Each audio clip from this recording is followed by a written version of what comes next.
Hey everyone, welcome back. This is not CNS Unfiltered. This is the Unfiltered Breakdown. I know a lot of you guys might have been fooled. We had our fantasy football podcast going for the longest time. We took a huge hiatus, but we are back. Steven, thank you for joining me. Hey man, it's good to be back. We got exciting fights to talk about today, and it's close to my heart because half of these fighters make me feel like I'm average height. So, it makes me feel good about it. I have some pride in this and I'm ready to go. Yeah, I'm excited too. You and I have been probably prepping for this for a really long time. Oh, you went away for a second. I don't know what happened. Yeah. Oh, you Yeah. got your water. Yeah. But yeah, it's been a long time since I filmed. It's been probably since last year, since you and I have probably done an unfiltered breakdown here. So the goal is to come back and doing these unfiltered breakdowns for boxing and MMA events, preferably more of the bigger ones. This is a pretty big card, so this is what we're going to cover. I think the next event you can see us cover is probably the May 5th fights in Times Square. I think that's a fair one to say that we're going to cover next. Oh yeah. But expect these episodes to come out, and then even with fantasy football season approaching, we're still going to be pumping out, be doing double the work, but it's all good. It's all fun. I just want to keep this rocking. And feel free to comment down in the bottom. Tell us your takes. If you completely disagree with us, that's completely okay. The more interaction, the better. And we'll get right into it. So today we got UFC 314 live from Miami this Saturday. Honestly, I haven't been excited for a UFC card in a hot minute. And I think this is one where I'm like, yeah, you know what? I'm actually going to sit down and watch this. This is actually even we won't go through all the prelim fights today, but No. honestly, from top to bottom, there's exciting fights. There's people even with the simple names that people know that still have some attention throughout the card, and all the fights on the main card are all pretty significant people. And honestly could be real exciting. Right. And I think that's the biggest thing is like a lot of these UFC cards, it's very like main event, co-main heavy. And then it's just a lot of like, who, what? And some of us that like watch it a lot obviously would know the names, but some of the, I don't want to call them casuals, but some of the people who maybe not be as much entwined into the sport might be like, I don't know who that is. We don't see the McGregors, the John Joneses fight it's not like that. No. So, but I will say the main event is Volkanovski versus Lopes. It is a big fight. It should have been Volk versus Taporia, or one of them versus Taporia, right? But Taporia said, you know what? I'm out. Good luck, 145. I'm going to 155. I want to fight Makachev. We'll get into that whenever they decide to fight. But hey, so this is for the vacant Featherweight Championship. Then we got Michael Chandler versus Paddy the Baddy Pimblet. I love me some Paddy the Baddy, dude. Yeah, I was gonna say, yeah, Paddy is actually one of those young guys actually making his way up. We have a few of them on this card with Diego Lopes and Jean Silva also on here as these guys who have just come into the UFC the last couple years, now coming in and making a name for themselves and actually getting some big attention. Right. And I think that is very important for the future of the sport. And I think this is the perfect place to showcase in a big city like Miami. The third fight, we're going backwards. So it's the third fight we're going to talk about is Yair versus Patricio Pitbull. So Yair was one of the biggest Mexican stars rising. I think that title's probably been claimed by Brandon Moreno now at this point, but it was Yair, right? For the longest time. This is the next guy, flashy style, high risk, high reward type of fighting. But unfortunately, due to some setbacks and some injuries, right, he's not really in that spot like I would say a Brandon Moreno is. Yeah, his inactivity has definitely hurt a hype train for him, but he usually can come back and do some strong performances. It might put him right back up on top, especially in this division that kind of has some new life after Taporia broke down the two best people in the division and then left. So there's Right. that, and he's going against a guy who's has some notoriety himself. I would say he's the shortest king on this card for sure. Yeah. Patricio Pitbull. You. A lot of people I would say who knows who he is. The way I look at it is that if my dad knows who it is, he probably this guy probably has some kind of recognition. He's more into boxing than MMA. So Yeah. Patricio Pitbull, when we get into it later, you'll see he has a lot of championship experience. He's had a championship fight every year since 2014. So a lot of championship experience, just no UFC experience, and unfortunately he is a little older. But we'll get into that breakdown later on. And then we have Jean Silva, and I have no idea who he's fighting. So Bryce Mitchell. Oh, that's right. Well, we'll definitely talk about Jean Silva. Yeah.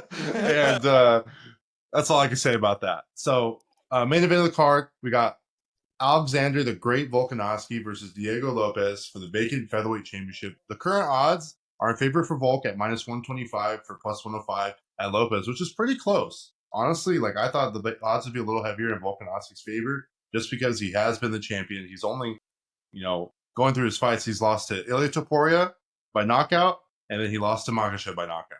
I mean, obviously those are some red flags there with him getting knocked out twice, right?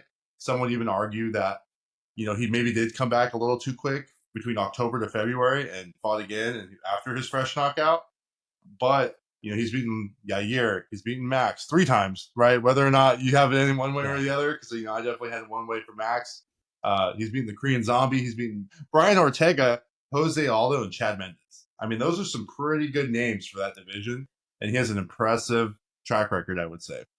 Yeah, they're all pretty different fighters, right? Like he's got the whole array of skills and type of body types and different type of like aggression or not, right? This has all been across the board for him. He got to be the number 2 pound for pound and then, ran into the wall of the number 1. Yeah, I mean, he tried to go up, and I give him all the credit for it when he fought Makhachev, but I just think Makhachev was just a little bit too big, a little too strong. And obviously, as we can see with the last fight, right? He just completely put his lights out. That was kind of the end of it. And Topuria has a lot of big strength. But he is a short king as well. He is 5'6". But I don't think that's ever stopped him from, beating people like Max Holloway, is pretty tall. Diego Lopes is 5'11". So pretty similar height to Max, I would say. And the age, I mean, it's not too much of a difference. It reaches actually only 1 inch difference. So I think this is a very good matchup where you're going to get a striker, let's call him a striker, versus a really good Brazilian Jiu-Jitsu guy who does have some striking and can knock you out. But I think his Brazilian Jiu-Jitsu is the thing is what sets him apart, if that makes sense. Oh, yeah. That's Diego Lopes. We'll get into that afterwards, but he definitely started as the big jiu-jitsu guy. He's been learning everything along the way. Oh, sorry. Oh, yeah, no problem. Or I don't even think my wife is here. He's just barking. Hey, come here. Look at. You wanna? That's what I thought. Lay down, fucker. Come here. Lay down. Let me make sure my wife. Oh, she did come home. That's what it was. Oh yeah, there we go. Just give me a second. Sorry. Yeah, Sorry. I was gonna say that way we'll go right back into Diego Lopes, and then I'm gonna go into your Volk breakdown. I'll be like, hey, what is your breakdown on Volk for this fight? And then we'll go from there. Okay. Hold on, give me a second.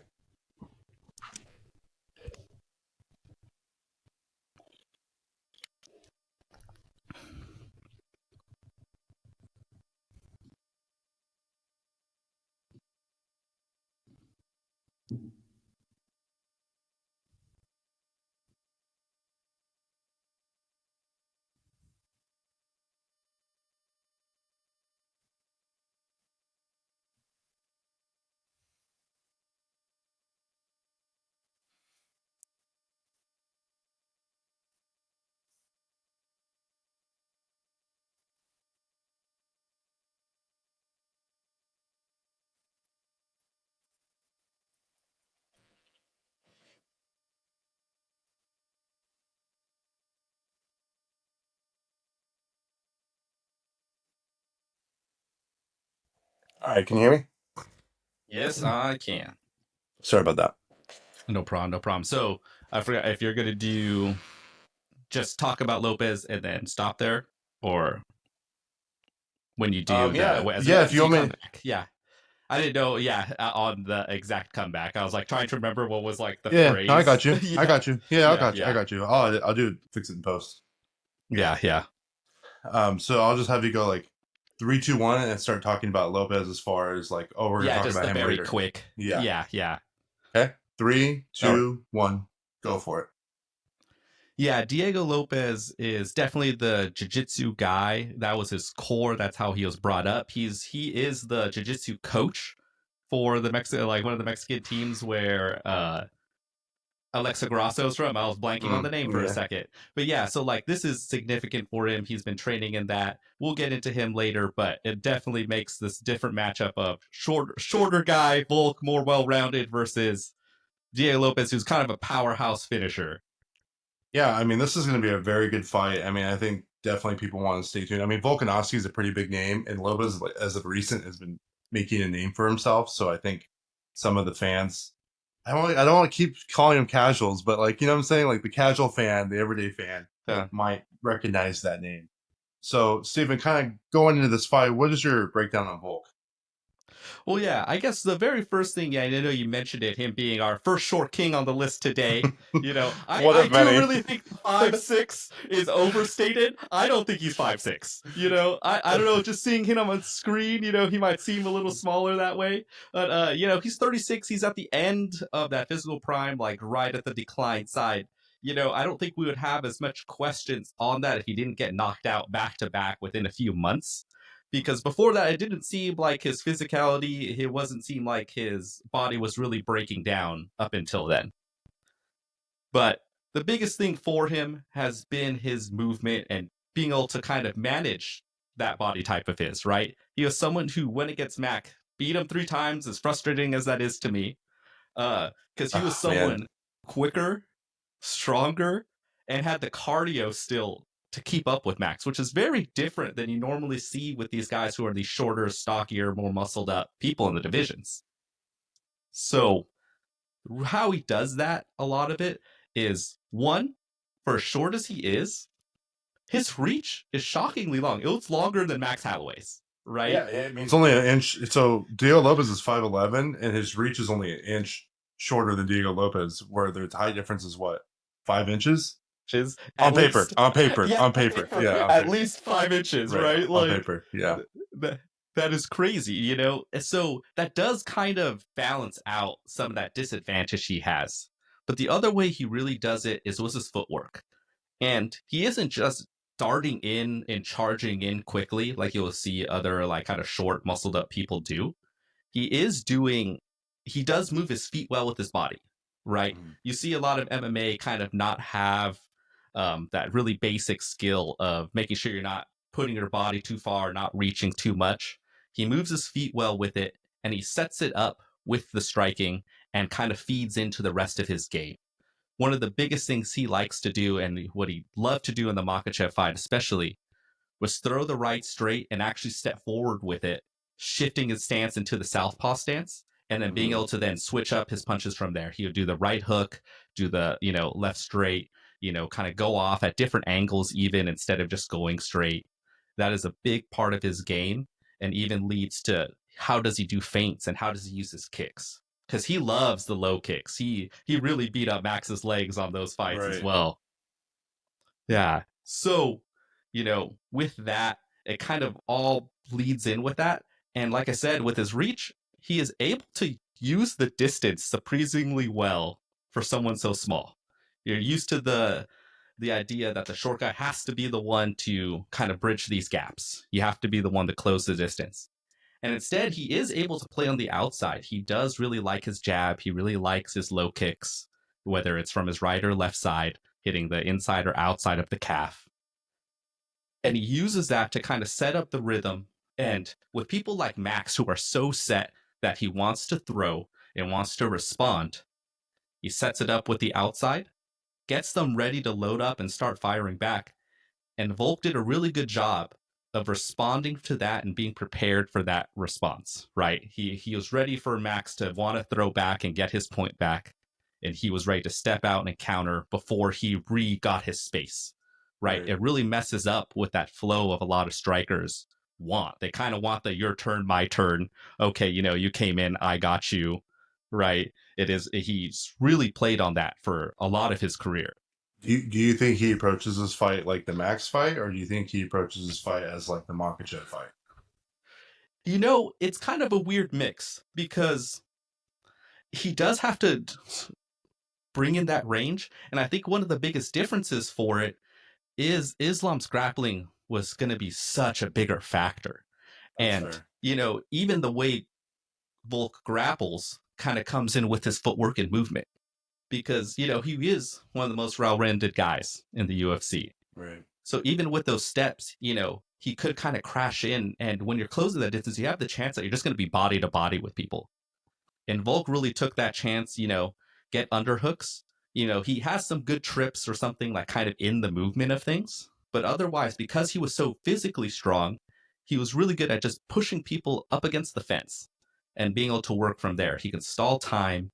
He could like go for other trips, you know, kind of go for other takedowns just within that, you know, being able to push you up and have that time to do it.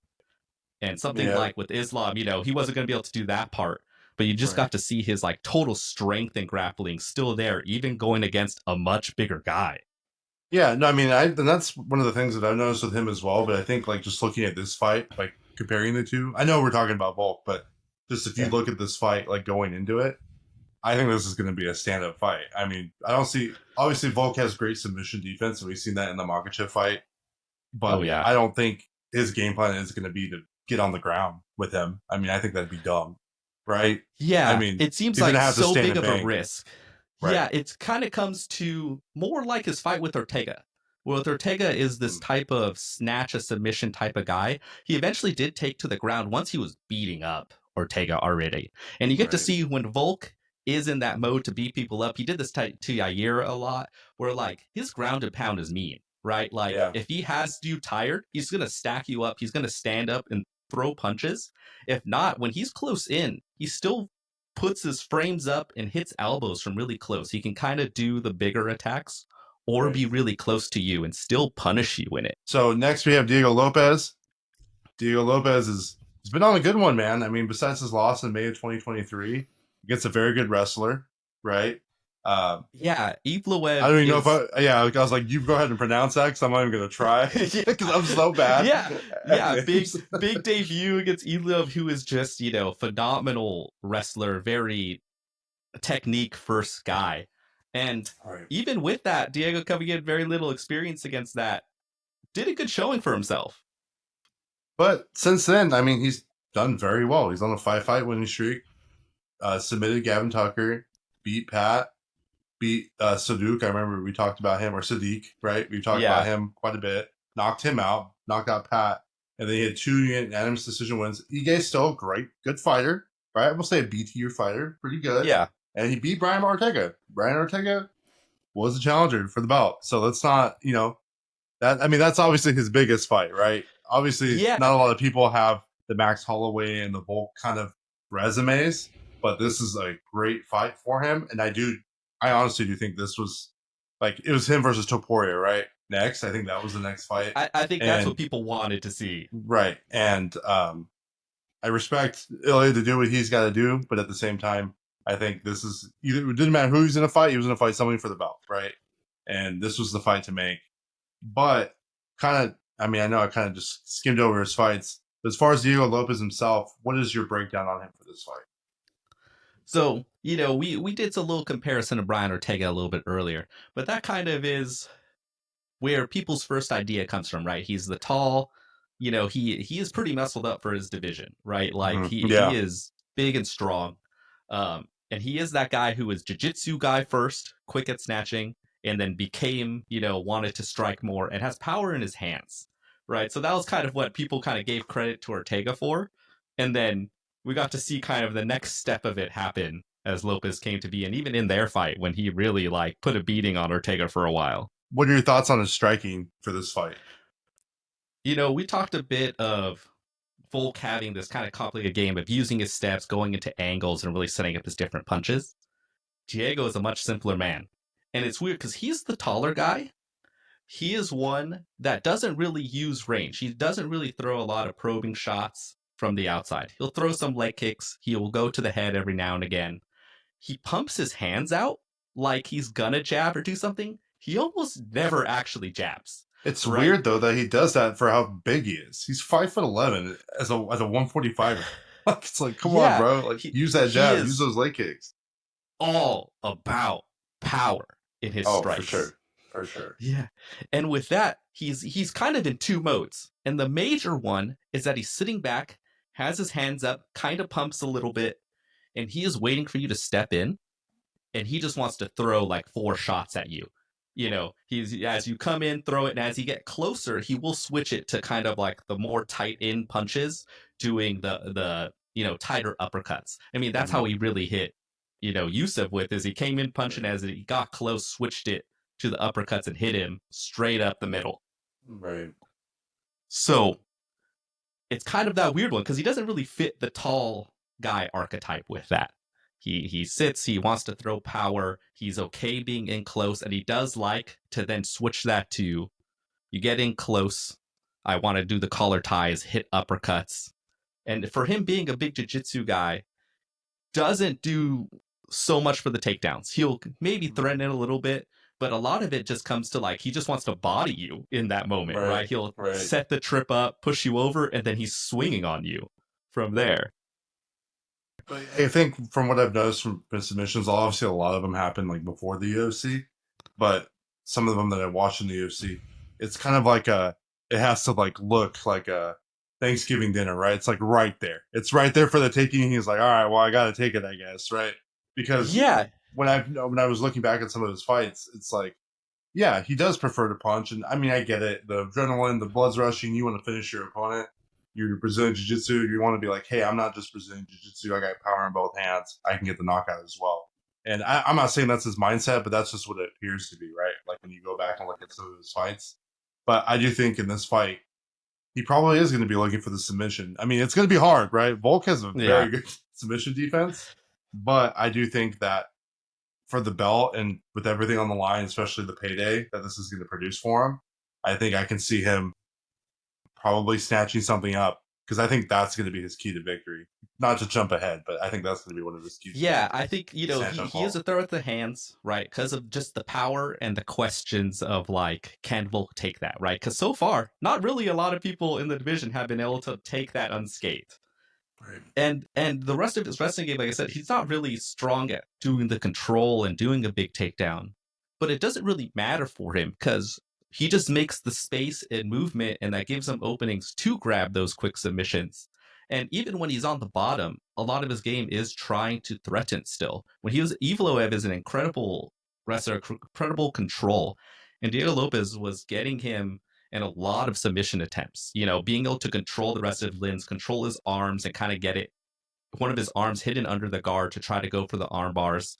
And we can see something, what we may see with that is he also goes for the leg, even within the guard position, right? It kind of allows him, he does something, I think it's the K guard, I think was the name of it. You get to like plant your leg, you get to control their leg, and it lets you kind of open up your guard and spin around for leg attacks.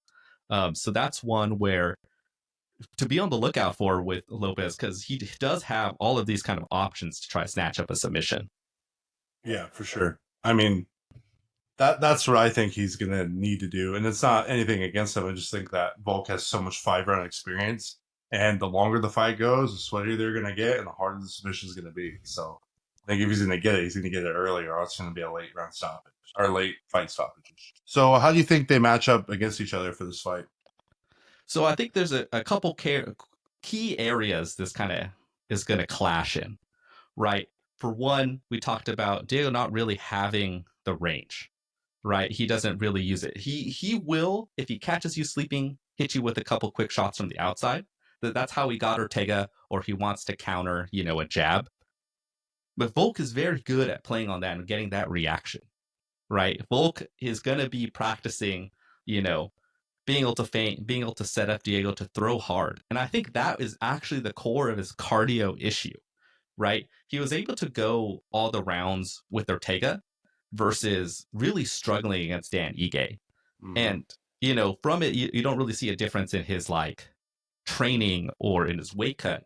I think what it comes down to is Dan Ige is a tough dude, and he really just kept going forward on Lopes. And so Lopes' responses throw 4 big punches and really swing on him. Right. And Dan Ige was able to take it, kind of move, absorb a lot of it and keep going, hit back. And I think that really trained that really trained Lopes. Versus Ortega, he was able to take a slower fight because Ortega was, okay, I'll sit back and throw a jab.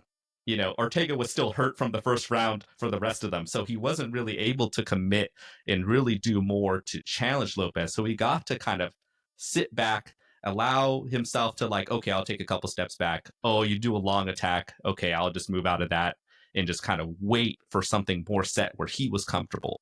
So I think Volk really can play on that, make Diego miss, and really wear him out. Mm-hmm. Next key area, I think, is gonna be the grappling threat. Right? We said Lopes is the much bigger, submission threat for him. Volk does train with Craig Jones. Craig Jones is a great jiu-jitsu guy and gave him kind of like the game plan to deal with Islam. And, Craig Jones says, his whole plan around it was what works for Volk? What can we do with his skills and what he does to really cater that plan to handle it? And if he was able to, mostly neutralize something with Islam, he got in bad positions, but was able to hold out. Even on Islam had his back for like an entire round. Right. And still couldn't really get a submission. Right. So I really have to think that Craig Jones is going to give Volk, strong instruction to defend himself against Lopes. But I would argue, though, I think Lopez's ground game is probably not wrestling, but submission game is probably a lot better than Makhachev's. You know what I mean? Probably the quick submissions. And I think this is actually the big part of, once again, with the Ortega fight, Volk still got himself into a bunch of multiple different submissions. He just had to muscle through it. And I think part of it is Volk isn't super paying attention to, I want to control them for the whole round, right? He gets good positions and wants to beat you up and will progress and do that. He's not position first, right? And with that kind of opened up and he wants to follow, he wants to beat you up on the ground. That does leave you more open for the other guy to make that space and try to grab something. Do you think Diego's power will be too much for Volk in this fight? And I'll only say that. I want to preface it with this. Yeah. He has had some time. It's been a year and 2 months. Okay. Yeah. So he got knocked out by Makhachev 4 months later or so. Got knocked out again by Topuria, right? Everyone said he came back too fast. But it's been a year. It's been a year and 2 months. I think that's plenty of time. Is the chin, what that's really the question, right? That's what everyone's going to ask. His father time is undefeated, but he's not 40 yet. But he's getting close. So do you think the power, and do you think if Diego hits him on the button, like that's it? Because the chin's been cracked already? I think he doesn't need to. I think that's the biggest thing of this is that Lopes doesn't need to put him out, right? A lot of other people, to win, you're going to have to just demolish Volk and even like hurt, even caught in a submission. He is just unbreakable, right? With that kind of more easier to get hurt, right? Your chin doesn't come back fully, right? This time should help him. But I think one of the other big aspects of it is, Volk is going to have to engage at some point, right? And Lopes isn't going to have to hit the perfect shot. He only has to, hit something good enough to rattle Volk. And that kind of leaves him in the bad position because of the height difference and because of the way they both play their game.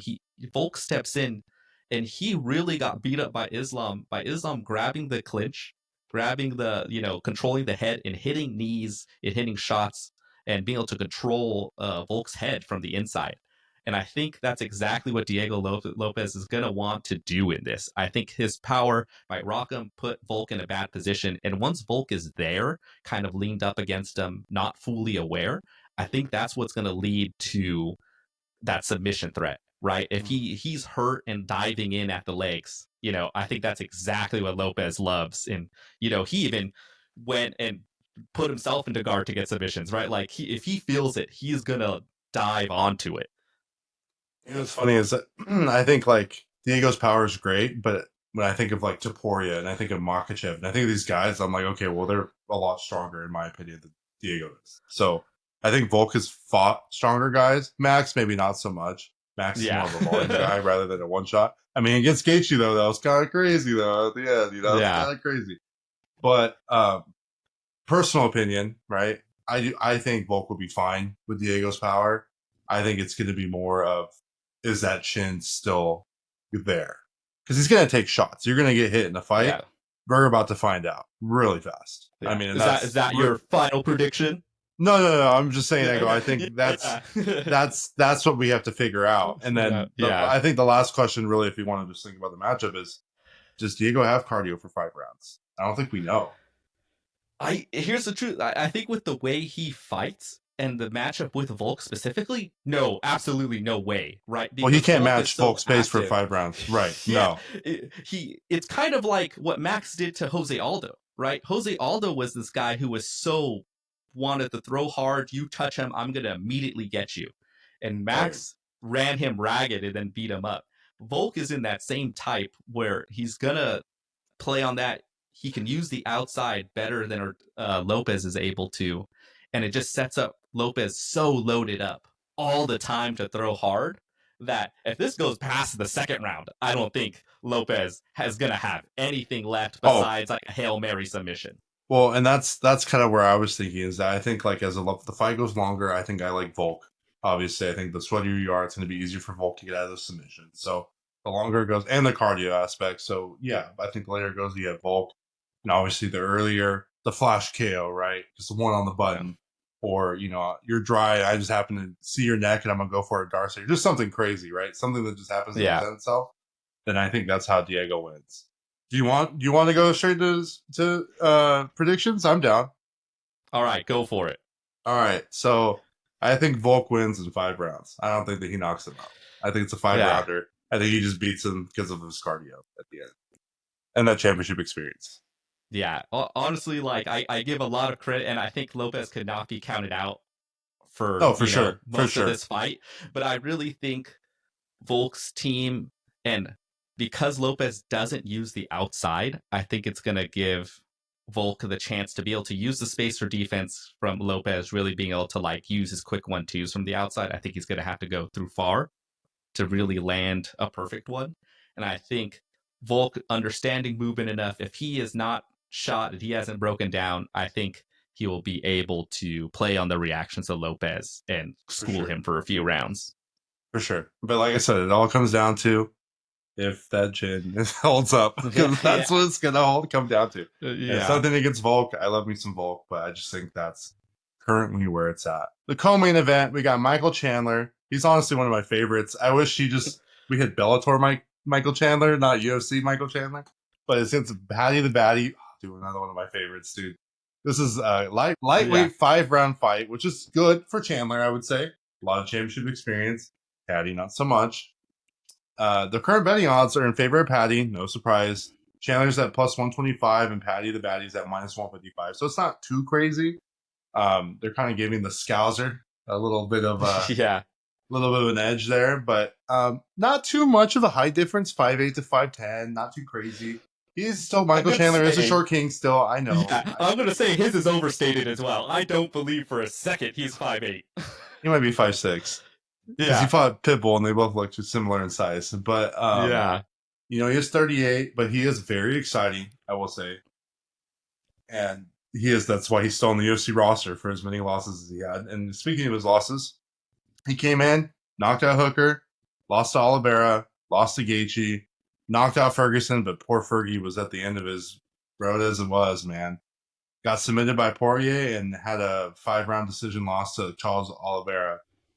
He tried. I'll give him credit at the end, trying to slap him and doing what he could. Oliveira couldn't submit him, so I'll give him that. But he's having kind of a rough go. 2-4 in the last 6 fights. But he's exciting, man. He should be fighting Conor McGregor. I'm just gonna say he should be fighting Conor. Yeah, that's what I want to see from that fight for sure. And he has a lot of losses. He has almost won each of these. Oh, that's fair. No, 100%. I'm not taking that away from him. I'm just saying that it's tough when you've seen Michael Chandler and Bellator have such a great career. I mean, his wars with Patricio Pitbull, who we're going to be talking about later, those are some of the greatest, most fun fights I got to see from him. And he came over, I think it's like we'll talk about with Patricio, just a little too late, no longer in his prime. And unfortunately, this is kind of what we got. What are some things that you've picked up on when breaking down Michael Chandler at this fight? Well, I made a joke about it earlier of like he's almost won each of these fights. And it all comes to just how explosive he is, right? Where we kind of made the joke of Volk doesn't really have the huge punching power and doesn't do the thing where like super speed, close distance, throw with huge power. Michael Chandler is exactly that guy. He is the little powerhouse muscle guy who is gonna, take a big leap in, super commit, and throw his right as hard as he can. And And fall. yeah, He's done that multiple times. if he misses, it could be bad. But that level of speed and power that he has shown is just so hard to immediately react to, right? When you first get into that ring and have to deal with that, it is difficult because, especially if you're trying to like time and react to punches coming at you, it's just quicker than you think. And that has been the whole thing of his striking game, right? Is being able to use that. He's evolved and got some better skills over the years, but it all kind of reduces down to he wants to be able to bomb you with that right. From the outside, he throws some little bit of jabs, he'll throw it out. He's not really uh, uh, too great with it because he because of his size, he does really need to like step up to jab, right? To really be able to make up that distance. Well, he's very obvious of what he's going to do. He's sitting there waiting for a ball, waiting for you to. He's going to counter you. I mean, he's aggressive too, but I'm saying he wants that counter right hand bomb, put your lights out because that's what he's kind of banking on, which is surprising because he is an All-American wrestler. Yeah, and he's people really changed his game from Bellator to here in that, like, before he would really set up, he'll try to blow you out the water. If he couldn't, he kind of defaulted to the grappling and watch wrestle. And he tried to do a little bit more of it and after going through a few losses, but, he hasn't done it the same way he used to. He wants to sit back. Even when he's tired, he's still trying to throw the shots from far. He will do some calf kicks. He really likes to throw like a straight to the body, and I think it's just kind of like playing on your idea of when is he going to come to the top. Mm-hmm. And a lot of he does that. He doesn't really have great footwork. He doesn't corral you well. And the big thing is just if he catches you going backwards with your head up, he just is able to make up that distance so quick and bomb you. So I did kind of mention that he's an All-American wrestler. Like I said, we watched a lot of his wrestling in Bellator. So if you ever want to see him wrestle, because he doesn't do it much in the UFC, you can go ahead and watch it in Bellator. I honestly, kind of a side note, I really want him to fight Patricio again, just because he's in the UFC. Do you think his grappling is going to matter in this fight? I mean, technically, I know we're just talking about Chandler, but Paddy also grapples. I would say he's very good at his Brazilian Jiu-Jitsu. So do you think Chandler would even utilize this, or do you think he's going to keep the fight standing and begging because that's what he says he's going to do, and that's what he's done the last 6 fights? I think he's definitely going to like lean more on the striking, but in the idea, if he gets winded at all, or even just the idea of switching it up, I think he is very confident in his grappling, right? I think for sure he feels that he is just the much better wrestler. He also, very hard to submit. He had Charles on his back for a long time, and when it comes to his takedowns, they're very strong. I don't know how much he's gonna, really grind it out on them, but he does the same thing with his striking. He really does like to be really like explosive with the takedowns. In Bellator, you can see him like suplexing people, throwing them around. So he does that, and it's like he wants to be able to swarm you. He wants to be able to ground and pound you, and really, against people who are better grapplers of this size, he just has not been really able to be that successful in it. I think part of it is just the difficulty being able to control and post up and not have his own body controlled or like head controlled and put into like threats of submissions. So I think that's really took away part of it, but he is still powerful. When he's in close, he can still hold you down. He can do the mat returns.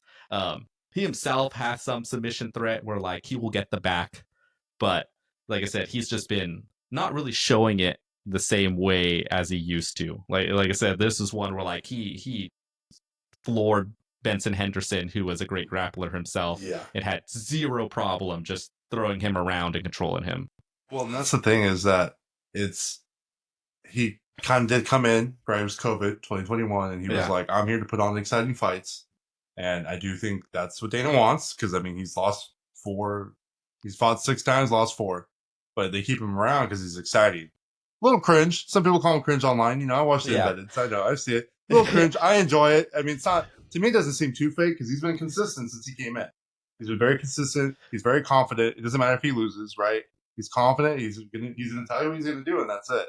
I do think, though, that if he utilizes his wrestling a little bit more, he'd probably be fighting for the championship.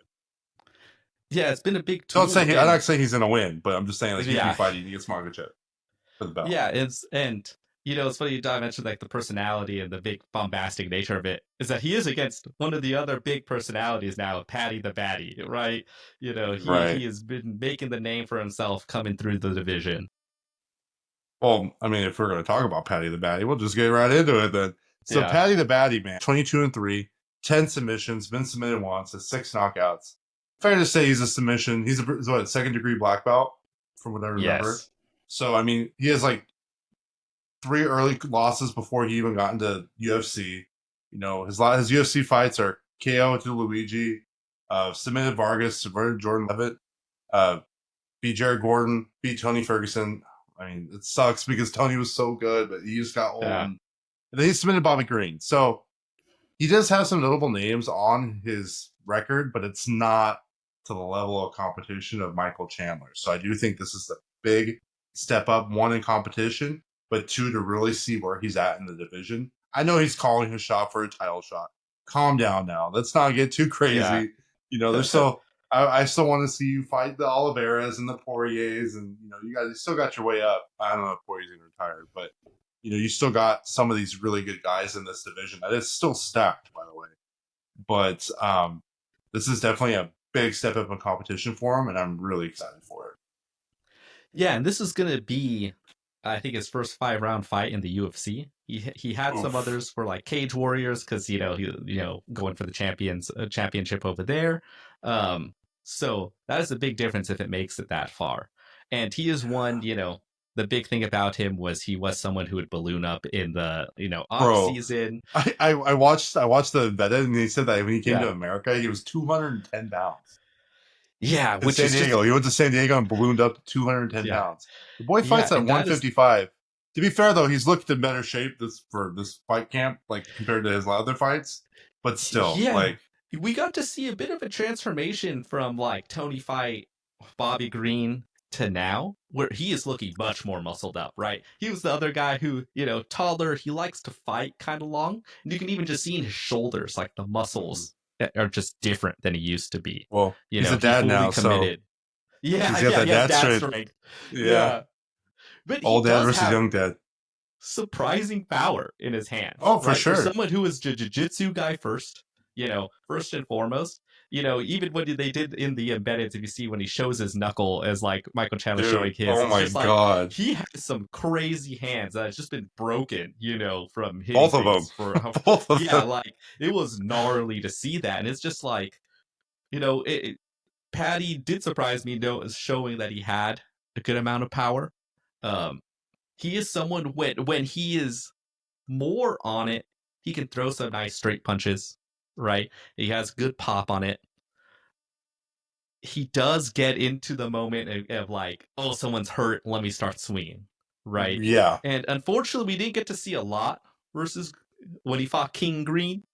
But Bobby he Green? was, yeah, no, it's King now. It's King Oh, it's now. King. Oh, I'm sorry. Yeah. I apologize, Bobby. Yeah, he changed King, it. sorry. Yeah. King.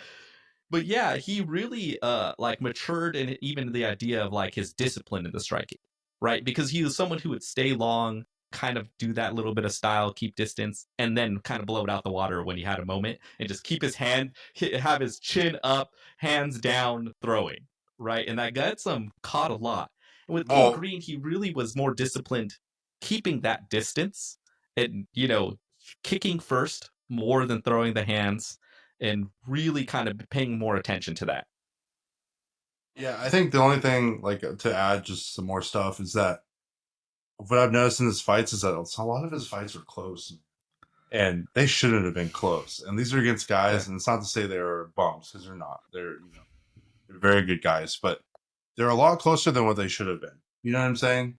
Does that make Oh sense? yeah, And like yeah. he Because even barely some, scraped out in one, and it's like that's cool, but like I feel like to be that elite, like to be the elite guys, you're not scraping by fights. You're just completely dismantling these guys and moving up the ranks.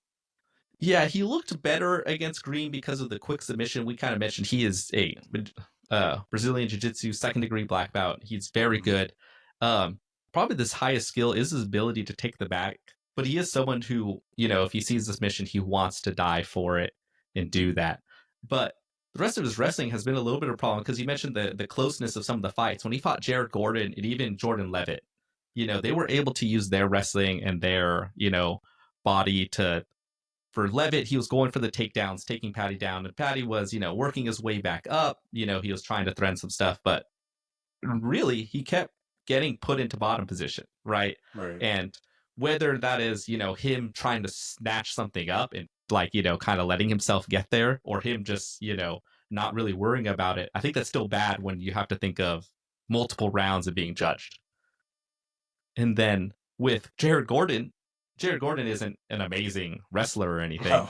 And he was able to keep Paddy on the fence a lot, which is another thing that, doesn't look great for him because someone is so good at jiu-jitsu. It's the question of, does he really have the takedown ability to get people down there regularly? And so far, we haven't really seen that to be able to match up with the elite, right? When it comes to what we know are the big anti-wrestlers of this division, or even knowing Islam is the top of this division, are you going to be able to contend with his? He hasn't really shown too many of that. Even a lot of his like entries, he does better with like a single leg, but he doesn't really have a good double leg. When he's tired, he is just reaching for legs and like going for it. And he is pretty big on his like big effort takedowns of like, oh, I grabbed the leg. All right, I got to lift you all the way up, bring you down, and then try to go from there. Well, but that's what concerns me, is that we've seen him in 3-round fights being completely gassed by the third round. Just like dead, right? And it's like, Chandler's got a tank. He might be tired, but he's going 5 rounds. I mean, against Oliveira, he was losing. He didn't care. He was like, I'm going to still try. And he tried his best in every ounce of strength. And I think, like I said, I think that's going to be the difference. It's just the cardio of this fight. And obviously, like if you had to give edges to fighters, like Chandler has the power edge, right? Chandler has the wrestling edge. I don't think Paddy's going to be able to take down Michael Chandler. I don't think that's what's going to happen. So that's why I think when they're going back and forth on social media and in interviews, it's like, yeah, we're standing because you're not going to take me down. I ain't going to take you down. I don't want to get submitted. So we're going to stand and bang and see what happens. And I really do think that favors Michael Chandler in the long run, because if Michael hits you on the button, you're out. It just takes one. Yeah, I think that's what kind of ends up being that matchup, right? Chandler did struggle against someone like Oliveira, who was able to, Oliveira really worked on his wrestling over the years to like get body locks and really force it. I don't think Paddy has the same skill level Oliveira does on that. He is strong, and I think like early on he might be able to just like muscle Chandler down, but Chandler's good at like starting to get back up. So the only and you gotta remember those Oliveira's so quick. That's the difference. Is that Paddy's not that quick. He Oliveira's like next tier, dude. He's like S tier when it comes to like his Brazilian jiu-jitsu. It's pretty up there.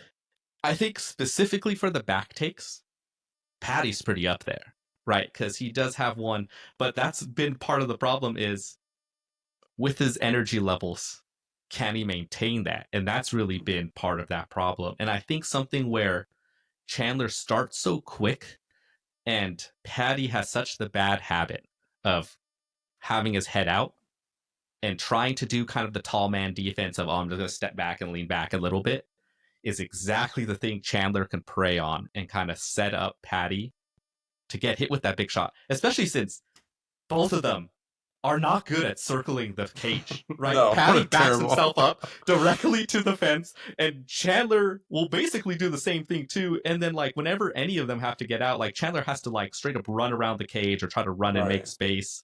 So I think for both of them, can get pushed back to that. I just think Chandler is going to start out so much more aggressive, thinking that, like, I can blow this guy up in the big punch, right? Like, I'm going to crash the train right now. Well, so then you get to the question. It's basically, I don't know, it's a question more of a statement. It's Chandler's speed versus Paddy's speed and chin, right? Like I would give the edge to Chandler and having the speed. And honestly, I'd give Chandler the edge on his chin too. I mean, Chandler's been tested. He's been hit with some good shots. Yeah, he's and Paddy's been hurt. Maintained himself. Paddy's been hurt at some of these lower level guys too. And I mean, and that's the close fights I was talking about, right? Where it's like he can be hit, and you've said that time, the last 15 minutes, he can be hit. I think that's the biggest part is that he gets hit. Can he take it? I don't know. Chandler Yeah. hits hard. Who? Yeah. I think he's the hardest hitter in the division, probably. He's I would a have said weird Gaethje, but situation. I think I'm gonna give who has the heaviest hands, Gaethje. The difference with yes, Chandler is he really does the thing where like a lot of his power comes from him completely diving into those shots, which is why for it's sure. so bad when he misses because he's launching his body out, he's launching his whole, turning everything and swinging with it. And I think that's why he hasn't been able to finish the fights as he got later into the career because it was so set up by his speed and explosiveness. Just it being a step lower means he isn't doing enough to put out these guys with good chins or just the toughness enough to survive all the way out, which means he has to try to follow up, try to do this, and he's already expended so much energy and is trying to now dive on them. He just isn't able to like hit the significant ground and pound to finish it. Right. I mean, well, I guess we can ask this too, or say this. I mean, are we even going to see wrestling? I mean, I just think we're going to see some Brazilian Jiu-Jitsu for Paddy, but are we going to see Chandler try to wrestle him? I personally don't think so. I don't think so. I really don't. I think Chandler is confident enough in his striking that that's where he's going to lay to. We might see Paddy, if he starts to get hurt by Chandler, just try to grab the body and force it down. But I don't know if he'll actually be, I don't think he would actually be able to control Chandler in that. I think Chandler is strong enough that he's going to be able to just like burst through Paddy in that. Yeah, I think the only way we see Chandler wrestle is if he gets Paddy hurt really, really bad and he like puts him on his butt to keep swinging on him. Yeah. That's what I kind of can imagine for him. And then the last thing is who can last 5 rounds? I mean, we kind of already talked about it. I think Chandler's going to be the one who can last 5 rounds. I think Paddy's going to be absolute gas by like round 3 in the middle, mid round 3. But I mean, you never know. I mean, if he's in better shape and he's not blowing up so much, I mean, who knows? But he does look really muscular too, so that doesn't really help as well as the fight keeps going. So if he's a bit more refined with his striking, that might help. Like we kind of mentioned with Lopes, like if you're throwing full power everything, like you just can't last that long. And that's kind of the problem with Chandler is that like he'll blow up that, but he is just so tough and mentally never going to quit that he kind of just like forces himself through that. But he does lose a step. But I think Chandler has a better chance to stay more consistent through the rounds. And I think Paddy would just be real beat up if he gets that far. well, and Chandler has proven that he can go like that for 5 rounds, regardless, no matter how tired he gets throwing bombs, whereas Paddy's has not been able to do that without being looking absolutely gassed, asking for some pizza after the fight. You know what I mean? So do you think what do you say, the Scousers don't get knocked out? Do you think that gets broken? Yeah, I think he's getting knocked out. Oh, so my prediction, I guess I didn't even say the prediction. Yeah, I think Chandler wins. I think he knocks him out late. Yeah, I think this is going to be another like 3rd or later. Wait, I think it'll be early just because Chandler's whole thing is surprising you with his speed. I think we see Paddy do his like kind of step back, and I think Chandler just gets a read on that and bombs away. Well, we'll see. I mean, we both think Chandler's going to win. I just think Paddy gets tired, and that's how Chandler beats him. In my personal so the third fight, we got Yair Rodriguez versus Patricio Pitbull. The odds are minus 190 for Yair, plus 160 for Pitbull. I mean, I kind of said it earlier. I don't want to say Yair was the second coming of Jesus, but he was like the the next great Mexican athlete to come from Mexico. He get all this hype, very good. I call the high risk, high reward kind of fighting style, very exciting. He's either going to knock you out or get caught with something, or hurt himself in the process. We've seen that happen, in his shoulder. But he's fighting Patricio, a big Bellator MMA guy. Like I said at the beginning of this, he's fought in a championship fight since 2014. Every year he's had a championship fight. So we're in what? Besides this year, 2025. So you had 10 years, 11 years of consistent championship fight and level fights. Granted, it was in Bellator. Granted, it was in UFC. Granted, we've seen Chandler not have as much success coming over here. Same with Askren, right? I don't want to throw all these caveats and downplay. I'm just saying, like, we've seen this time and time and again. And he's 37. He is at the later in his career. Chandler's 38. I kind of mentioned this earlier. I do want to see them, Chandler and Patricio, fight. So I don't care how he gets it done. Before they're both done, I want to see it one more time. That's the fight I want to see. who's really the Bellator champion. We'll give the Bellator belt. Who's best Bellator? Yeah. But I'll just focus on Yair right now. So Yair, he's has some wins, has some losses. He's like 4 wins, 4 losses, and 1 draw. Since 2017. Not really consistent in his fighting, which is due to injury and just other things that have happened. He lost to Frankie Edgar, beat the Korean Zombie, no contest with Stevens, and then went back and beat Stevens. But I believe that was or Jeremy Stevens. That was a the closer injury fight. one. Yeah, I think that was the eye poke to Jeremy Stevens that had ended the fight. He lost to Max. I mean, it's Max. Beat Josh Emmett. He was a champion? He got the interim title. Belt. That's right. Yeah, with the Emmett fight. That's weird. Josh Emmett, really? Anyways. I guess he was good at one point, huh? Yeah, he was weird. Up there. That's so, got knocked out by Volk and then got submitted by Ortega. So, he's riding a 2-fight losing streak. But, like I said, very good. Very tall. 5'11". Patricio's 5'5". Probably like 5'2". He is a short king. He might actually be like 5'4". Like, that's probably the closest one of like. Dude, he's a little guy. Are the same size. He's a little guy. Same build though. Definitely the same build. What are your thoughts on this fight? I mean, this is a really good fight. I mean, obviously, I would love Patricio would become a couple years ago, but very good fight. Yeah, this is a great match, and I think our next tall guy versus short guy, Yair. Part of his thing has just he has not been active throughout his UFC career. And that's been very frustrating because he shows potential. He shows he's good. Even in some of the losses, he, shows something impressive. Like with Max, he really gave a lot of challenges to Max. So we thought like, he just a little bit of time, he'll come through. But I think we're kind of seeing what is the end result of a Yair. And what he is, he loves his space. He's long. He likes to use kicks. He can, keep throwing for multiple rounds. When he went against the Korean Zombie, it was, I believe that one was elevation. So that was like, even with that, he was throwing huge amounts. And I think as long as he's hitting, he's happy, right? He likes to have that space. He's going to throw kicks. He throws kicks at every level, from front kicks to side kicks to round kicks, any leg. If you're there at that range, he is going to throw a kick at you. And for him being the Mexican fighter, he does kind of break the idea of like the Mexican boxer. Oh yeah, no, definitely not. he does not really throw hands in good combinations, right? What he does do is throw hands in between his kicks, right? Yeah. He'll throw the round very kick, good, step very forward, good kicks. But yeah, throw that punch in between, and that throws a lot of people off because just the mixing of range and angles of that attack is difficult. And he has shocking power and speed with his punches, right? Oh, absolutely. Yeah, Max struggled to respond on it, right? For Max being so quick and so much the guy who wants to pressure you and throw these long combos on you, Yair was really like stunning him a bit in that and hitting with those kicks from the outside. So we can see that like that part of his game is elite. But if you crowd him, he is not happy. He's trying to run up at space as much as he can, unless like you are hurt and he is just so confident you have nothing. Then he'll go for the clinch. He'll throw the knees. He'll throw the elbows. Like he likes to be creative in that.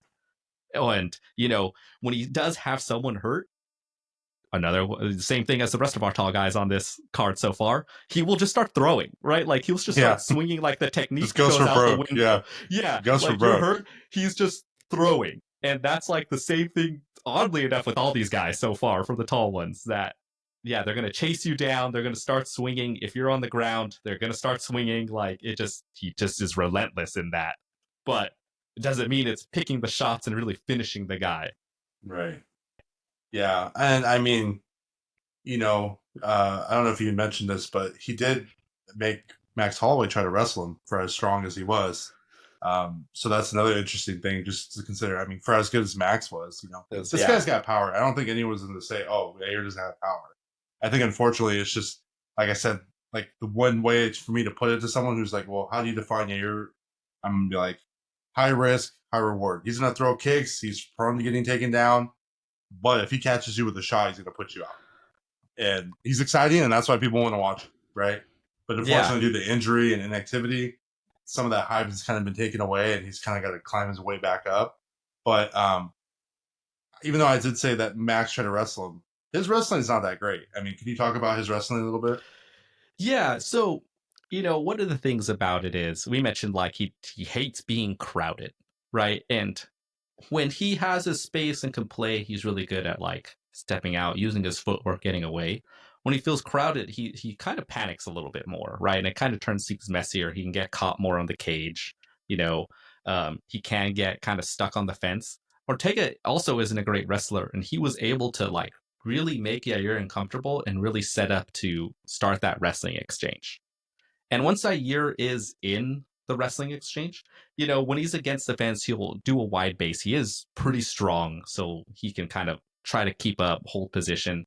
But once he gets down, he gets really obsessed with like he wants to be offensive from the bottom. He's throwing punches or throwing weird hammer fist. He wants to, he has long legs, so those guys love to try to throw up triangles or arm bars. He'll go for, guillotine if he can. And unfortunately, that kind of just puts him stuck on the bottom more. His way to get up is mostly still using his legs, try to push up against them, make the space. He doesn't really have a lot of other different sweeps or moves he can do from there. Like I said, it's just unfortunate because of his inactivity and some injuries and stuff. And like I said, I truly think the Mexicans thought he was the second coming of Jesus there for a second. But I don't know if I can leave it in there. But no, he's excited. And I think that's the biggest thing, right? Like even Michael Chandler, I just kind of relate. He loves to throw. He's throwing a lot of high risk, high reward, but it's exciting to watch, and that's why people like to watch him. And Yair is exciting, but Yair has a big test. And Jishu Pitbull absolutely has championship experience. And he can fight for 5 rounds. It's not a 5-round fight, but he can fight for 5 rounds. And, like I said, he's had a championship fight since 2014 every year. Oh, sorry, not in 2016. But still, I mean, he's basically had big fights every freaking year. And he got injured on one fight against Benson.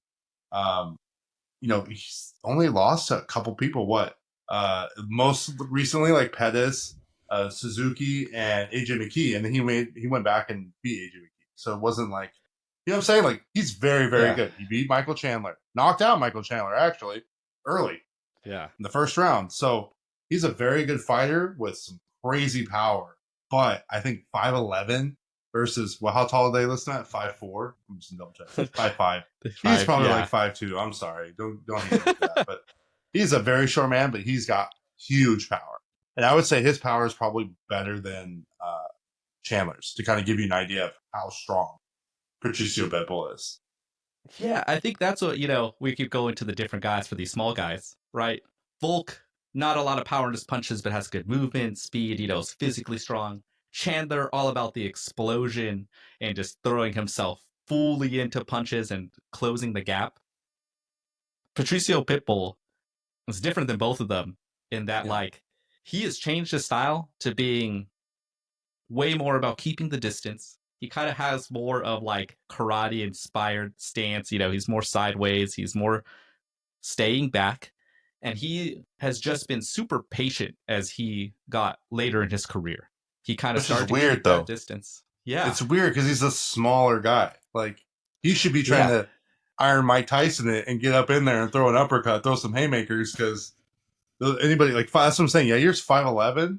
I don't know if he's going to go out there and jab him to death, but that's how you would win the fight, right? It's just pick him apart from the outside and stay away from him. And you would think that, and what he's done is really made people uncomfortable by not doing anything from range a lot of the time, right? Like a lot of people think there's going to be this kind of engagement and what are you going to do? And he'll just sit back and wait.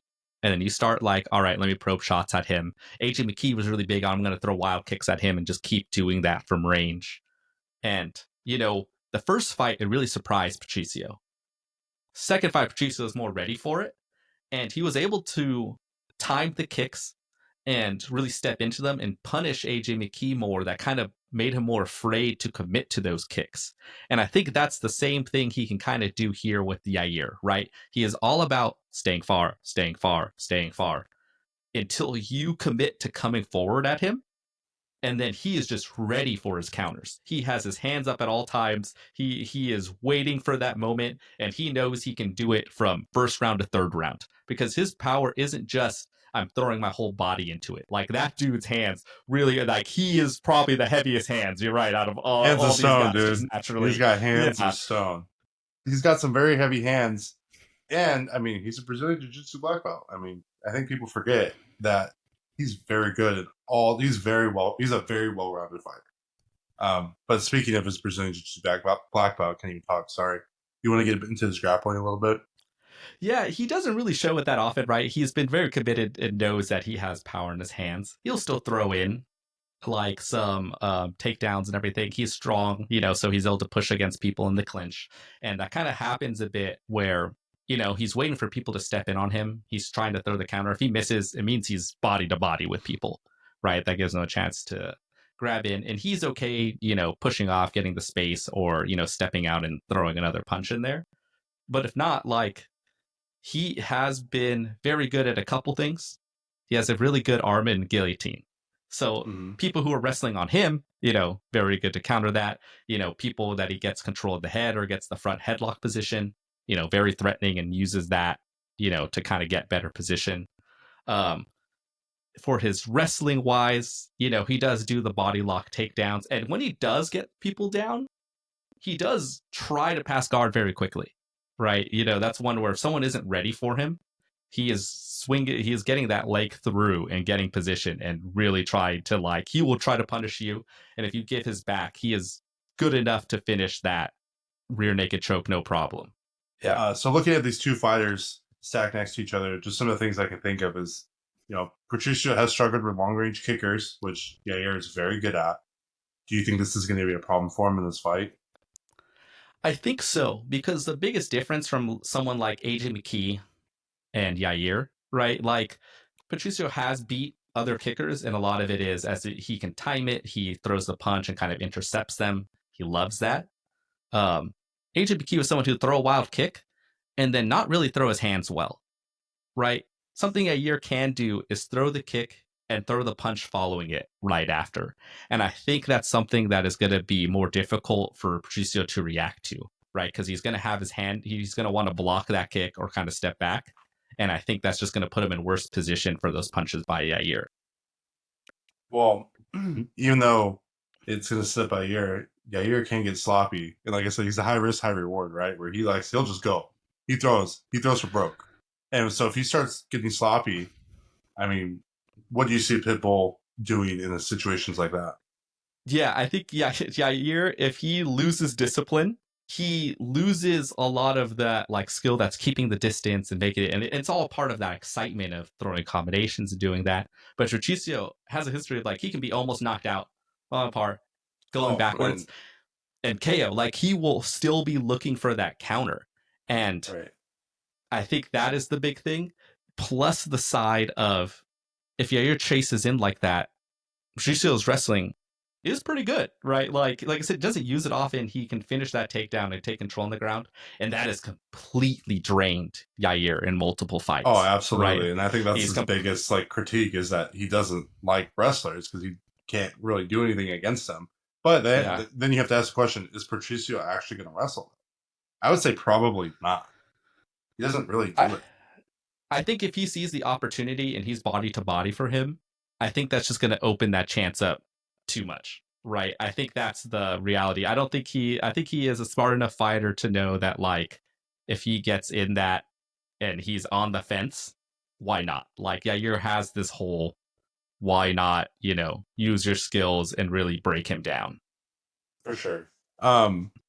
And I might have said the betting odds at the beginning, but I just want to remind. So Yair is favored at 190, minus 190, and Pitbull is underdog at plus 160. My official prediction for this, I think Yair wins. And it's only because it's not that I love Pitbull. I just think he's coming in too late, and I think it's unfortunately going to be like the Michael Chandler effect. And I hate to compare them, but I just think it's different competition, right? And I think the only way Yair loses is if he has a freak injury or something happens, something like that, like he has had in the past. I think after watching enough Pitbull, watching him to set up those shots. I'm gonna give him the chance to knock out Yair. I think Okay. he has a good chance to, on the early side, if Yair gets too excited and commits real hard to bridging that gap. I think it's just going to leave openings for Patricio to do what he loves to do and hit that counter, hit that interception, and punish Yair for it. I mean, I think that's fair. I guess the way I picture it going is that Yair is just going to eat him up from the outside and let Patricio not be active and just win it 3 rounds and be like, all right, I don't think he knocks out Patricio. I just think he's just going to eat him up for 3 rounds and then be like, all right, cool, I get to go home. Yeah. Get to move up and move on. So the last fight, it's Jean Silva. I don't know, who is he fighting? Yeah, no, it doesn't matter. Okay, that's fine. Yeah. I didn't know if you wanted to say it again. Yeah. Bryce Mitchell. So Silva's favored at -260 against some guy we will not name. I will not name. I refuse to talk about him. Yeah. But go ahead and talk to me a little bit about Jean Silva before we wrap it up and do our official prediction. I want to do a little parlay at the end for the people, and then we'll go from there. I just wanted to give a little shout out to him because, in a time that we need stars in the UFC, the Fighting Nerds team has been coming up, doing amazing fights, making big highlights, and Jean Silva is their next guy up on that team. He's someone who, really shows big power like the rest of them. He's exciting in the ring itself. You kind of get to see his little antics be the highlights where he's barking at them. He's hugging them mid-fight. Okay, you got me with a head kick. All right, fist bump. And then comes in with power to just beat them up. And something all the Fighting Nerds have shown is just a creativity in their striking, right? They do like to throw different kicks, different punches, kind of on their whim, right? Jean Silva doesn't throw as much of the crazy kicks as we see something like Barrio do or Prades do. But with Drew Dober, he just started to be oh, my hand. He hurt his hand. So he's I'm going to start throwing spinning elbow and intercept him with that on the counter, right? And that is just you can do that when you have such the vision and knowing of okay, I have the timing of this. And he has that to the core. So I think he does need to refine some of it, and he needs to make sure he doesn't get himself too caught up in his antics. But I think that ability is just beautiful to watch in the fights. Oh, I think I'm just going to give you my official prediction right now. I think he goes in there and knocks him out. I'm saying Jean Silva by knockout. I don't know what the odds are on that, but that would be my prediction is Jean Silva by knockout. 100%. Yeah, the other dude's been knocked out by a 40-year-old before, so I think he's going to get knocked out again. Honestly, I think he needs it. So he's gonna that boy's getting knocked out. Like I said, I'm excited. The Fighting Nerds have been an injection of excitement for these divisions. I want to see how far he can take it. For sure. And so I just wanted to kind of wrap up my own parlay for the people. So main event, I'm taking Volk at -125. And if you're betting on the fight as a whole, some people just like to do not just win or loss, it's the rounds. I'm definitely thinking he goes 5. It goes the distance.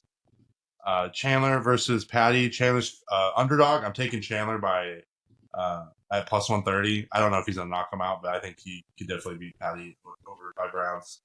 I'm taking Yair at -190. Steven, on the other hand, is taking Patricio at +160. I think it'll be a 3-rounder, though. I don't think Yair's going to be able to knock him out. So that's my prediction on that. And I think Jean Silva is going to win. He's a 260 favorite.